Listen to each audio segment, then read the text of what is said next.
Hizbut Tahrir Indonesia adalah gerakan dakwah Islam berasas Islam. Karena dia dakwah Islam, pasti asasnya Islam, kan gitu. Silakan mau disebut radikal, pertanyaannya sekarang adalah radikal dalam pengertian apa? Radikal yang kita bicarakan hari ini adalah radikal yang merubah suatu bangunan yang sudah utuh, yang sudah menjadi konsensus nasional, lalu dirubah, dibuat, dibongkar. Dengan apa? Dengan sistem pemerintahan. Khilafah itu yang dibawa oleh kampanye banyak organisasi internasional. Itu kesatuan kebangsaan. Saya bingung ya, di manalah radikalnya Pak Ismail Santoni? Sampai hari ini tidak bisa saya menemukan jawaban. Saya ini seorang ilmuwan ya. Saya tadi udah nerangin di mana radikalnya Pak Ismail. Iya, karena dia mengusung konsep khilafah. Dia nggak pernah berhenti ngusung khilafah di mana-mana. Tetapi kan Pak Ismail sudah menyatakan khilafah itu artinya kan kepemimpinan kan gitu tadi ya. Loh, khilafah itu bagian dari ajaran Islam. Ijtima ulama kemarin 2021 dengan tegas mengatakan itu bagian dari ajaran Islam. Bahkan dikatakan tidak boleh. Ijtima ulama di mana? Itu Pak Ismail. Sebentar, saya bicara dulu. Ya, loh, kalau memang gitu khilafah itu adalah rekomendasi dari Allah misalnya, itu produk dari Tuhan. Hell no, tidak. Kita mau pakai sistem yang mana? Khulafaur Rasyidin pakai syuro, Bani Umayyah pakai al-mamlakah. Di zaman Bani Abbasiyah menggunakan ahlul halli wal aqdi. Apa mungkin hukum dari Tuhan ini berubah? Begitu juga dengan yang disebut tadi poin nomor 1, pro khilafah. Loh, khilafah itu bagian dari ajaran Islam. Saya tunjukkan dalam Al-Quran. Sebentar, iya. Surat mana yang mengatakan sistem pemerintahan itu khilafah dalam Al-Quran? Surat mana? Dan beliau pasti mengharamkan demokrasi. Pasti. Ya, kalau itu saya meskipun saya belum tanya, saya pastikan. Karena demokrasi itu memang anti. Kalau itu yang dimaksud, memang jelas sekali itu tidak sesuai dengan ajaran Islam. Kalau ditanya Pak Ismail ini Islam, saya juga Islam. Bedanya beliau pengusung khilafah, saya bukan. Pak Ismail ini kan selalu mengusung khilafah. Kalau kemudian dia masuk kategori radikal, sekarang saya mau tanya, Pancasila kalau memang diakui sebagai ideologi negara misalnya, tapi Pak Ismail selalu ingin menjejalkan khilafah di negara ini.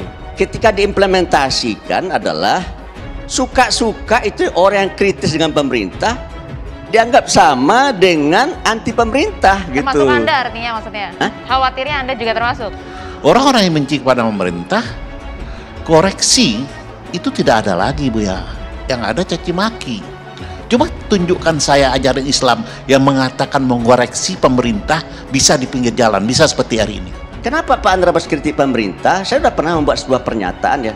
Saya tidak akan menyalah-nyalahkan Pak Jokowi kalau Pak Jokowi benar. Rasulullah mengatakan kalau engkau mengkoreksi pemerintah, pemimpin, ya di depan umum, engkau menghinakan dia. Kita bicara agama, perspektif agama, tapi kita tidak pakai itu. Tapi banyak orang yang mengelompokkan saya adalah kepada kelompok radikal karena saya banyak mengkritik pemerintah. Rasulullah katakan face to face, jangan ada orang lain yang tahu, koreksi, sampaikan. Saya salut dengan Buya Anwar kemarin menyampaikan dalam forum MUI, lalu ditanggapi langsung dengan Pak Jokowi. Ya, meskipun dalam terminologi agama nggak boleh, harus face to face. Tapi kalau Pak Jokowi salah, saya sebagai seorang muslim, apalagi seorang pimpinan di beberapa dua organisasi, wajib hukumnya bagi saya untuk mengingatkan gitu kan. Itu oleh karena itu saya terus terang kalau seandainya pemerintah berjalan sesuai dengan Pancasila saya akan dukung. Dan kalau seandainya tidak sesuai dengan Pancasila, ya saya akan kritik. Kita menerjemahkan sendiri bahwa kita ini mampu mengkoreksi pemerintah depan umum lalu mengajak emosi masyarakat untuk berpikir dan cara kita berpikir. Di sini kelirunya. Jadi Ijtima Ulama di Jakarta 2021 November mengatakan bahwa khilafah itu bagian dari Islam. Oleh karena itu Ijtima itu mengatakan bahwa tidak boleh ada upaya stigma buruk sedemikian rupa membuat seolah-olah jihad dan khilafah itu bukan bagian dari ajaran Islam. Kalau dia ajaran Islam, maka dia bagian dari apa yang mesti diserukan kepada manusia karena dia merupakan sebuah kewajiban. Nah, kalau khilafah seperti apa itu sudah fase berikutnya lagi. Ya, jadi kalau khilafah versi ATI itu belum tentu sama versi ISIS. belum tentu juga sama seperti Al-Qaeda.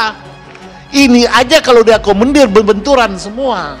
Untuk itu negara memberikan kriteria bahwa ini sudah final konsensus nasional bahwa ideologi bangsa ini adalah Pancasila. Dan Pancasila itu udah mau akomodir kepentingan agama, kepentingan sosialis, kepentingan demokrasi, kepentingan banyak pemikiran dalam 5 sila itu. Nah, inilah tempat pijaknya bangsa ini. Ketika itu mulai keluar, siapapun yang mengajarkan, yang menceramahkan bahwa penolakan terhadap Pancasila itu radikal. Rubah prinsip kedaulatan rakyat, tinggalkan seluruh hukum dan sistem jahiliyah, dan tegakkan hanya syariat Islam saja. Yang harus kita lakukan di dalam perubahan besar ini adalah menegakkan khilafah, khilafah, khilafah, khilafah, khilafah. Sebelumnya, Direktur Pencegahan Badan Nasional Penanggulangan Terorisme atau BNPT, Brigadir Jenderal Ahmad Nur Wahid menjelaskan 5 ciri penceramah radikal.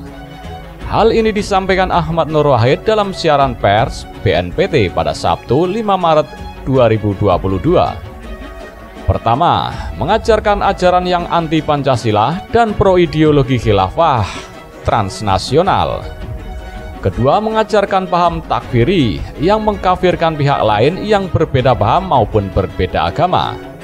Ketiga, menanamkan sikap anti pemimpin atau pemerintahan yang sah dengan sikap membenci dan membangun ketidakpercayaan atau distrust masyarakat terhadap pemerintah maupun negara melalui propaganda fitnah, adu domba, hate speech, dan sebaran hoax.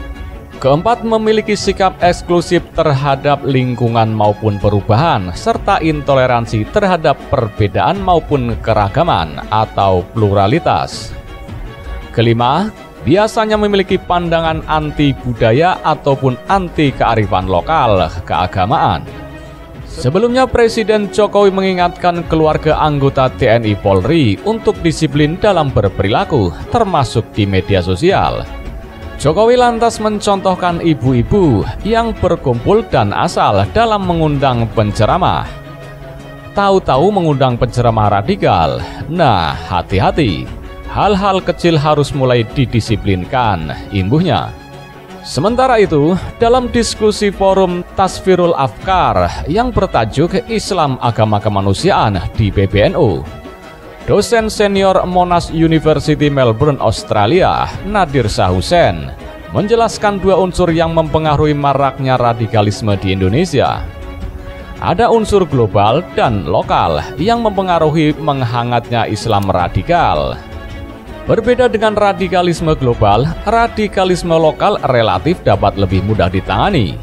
Sementara radikalisme global cenderung lebih kompleks dan membutuhkan tenaga yang lebih besar untuk menyelesaikannya.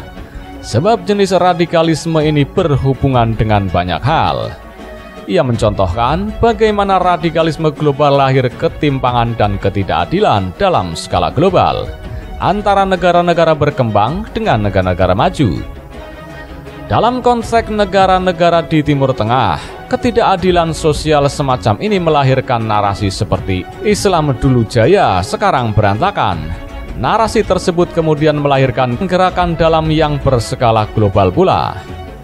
Maka muncullah gerakan yang juga bersifat global, seperti gerakan Salafi, Ikhwanul Muslimin, termasuk gerakan Hizbut Tahrir, di mana mereka merasa bahwa ketidakadilan global ini juga harus dilawan dengan gerakan global, kata Nadir Shah.